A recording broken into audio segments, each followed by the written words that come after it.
we'll use Brian Kibler, for example. Brian Kibler was always known for attacking with, like, green and red creatures or, like, Naya creatures, like, in a creature format. Like, he's playing, like, dudes instead of, like, Wrath of Gods and all these kind of cards. And watching, like, someone like Brian Kibler play my favorite I literally watch this video 3 to 4 times a year, no joke. It's Brian Kibler versus Reed Duke at a pro tour, and Brian's playing red green aggro and Reed's playing Jund. So two awesome decks right there, right? Oh yeah. But they're totally two different styles.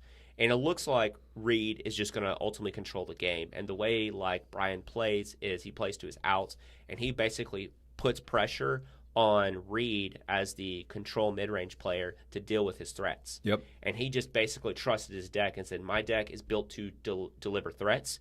I'm just gonna put a threat on the field every single time and, like, hold the card in my hand, which was like Gorkline Rampager when I needed it. Yep. And, like, that's great play, man. think about this. Brian Kibler is a Hall of Fame Magic player. He chose to play a certain style of deck, and that's not to say he didn't deviate from time to time, but he played a certain style of Magic deck his career, and he's a Hall of Famer. So he did it by playing dudes, attacking with dudes. Let me say this, because I've been watching a ton of Kibler. I'll confess, I watch a lot of Brian Kibler on Twitch. I watch him play Hearthstone. He streams like every day during the week, and so I listen to him talk. You know, that's the one thing that I feel like, you know, you mentioned something about in the last podcast. As a kid, I was able to take your ideas and like mold them into the way that I saw that I could use them. And, like, dude, that's if there's one thing that I have going for me, man, like, that's the only thing I can do really well. You know, like, I'm a sponge. And so when I listen to Kibler talk, there's always this sense of the win rate with this deck may be 55% for you or for you, but for me, it's different because of the way I play. Exactly. It's and different. It's 100% accurate. There's people where, like, you can look at, especially, like, Brian Kibler was probably one of my greatest influences all time. He has some of my favorite wins, like where he beat John Finkel when he was young. And I remember like reading that article when I was in high school. You That's know, incredible, dude. like Cyborg.com and Brainburst.com, like the two of the OGs, like, and Dojo and the Dojo and all that. That's awesome. And if you go back and look at, like, my play history of Magic and the decks and stuff that I've, like, done really well with, they've always been, like,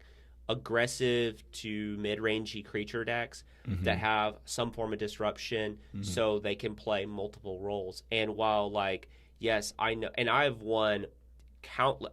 Jund was the best deck in 2009.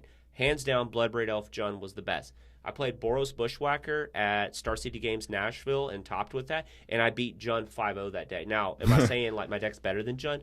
No, but in the matchup and me playing that deck, there are literally, like, cards people know you for, like, in your sphere. Now, does that really matter? No, but when someone thinks that you play, like, Mountain Goblin Guide or Mountain this, or people, like, you almost feel unbeatable. Now, that's not to say you are, but you kind of build this aura about you, like, everyone has, like, their thing. Like, oh, if Eric's got, like, Stratos and 2 back rows, probably can't beat him because he's going to think his way out of the situation. Yeah. You know, it's you kind of have that, and whether that actually holds any real weight, you kind of develop this mystique, but you feel like when a player is playing in their element, you don't care what's going on. And I'm going to give you, and I think a really great example is sports.